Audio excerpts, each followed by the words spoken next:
When I was asked to do the show and to do the Lowak costumes at the Cultural Center, I was really so honored, and I wanted it to be very, very special.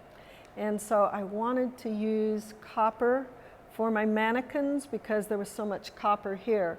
And so I created my own mannequins for this show and tried to make their bodies look like copper so they would blend in with the copper walls at the Cultural Center. And when you first come in the door to the exhibit, I've tried to plan it out so that when you walk in, that you have to go through the ancestors. They're a cleansing process. And as you walk through them and your eyes go straight ahead, you're going to see the Minko, and he's raised. I've raised him up above everybody else. He is the ruler here. He is the one that is the most important, that is holding it all together. And with the Minko, I wanted a very special piece for the costume. And one thing I wanted to do was get the double-headed woodpecker in because I see him used so much symbolically. So he is silk screened on the warp and then woven in. And that is a whole story in itself because as I silk screened the warp, which I've done before, and wove him in, the detail disappeared.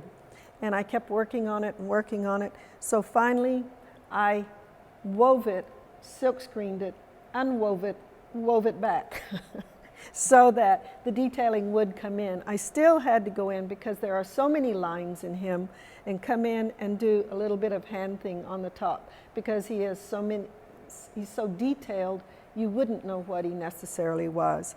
So this is silk screen on the flax cloth that's hand woven, a hand woven belt to go with it. And then for the robe, I really wanted something special. So what I did was, using the flax, I have inlaid, and from the Smithsonian, I found a piece of fabric that looked like an eye to me.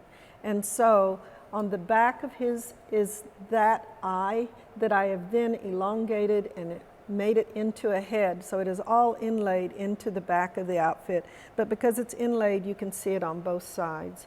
I don't know if I can pull it around enough that you can start seeing it coming in. And then using again a shell for the closure. And the headdress is one that I saw that was very similar on a shell carving. And so I created that from that using the different feathers and then the large shells for the earrings. And the tattooing is some that we thought was very regal in its pose. And so this is the Minko, raised above everybody else.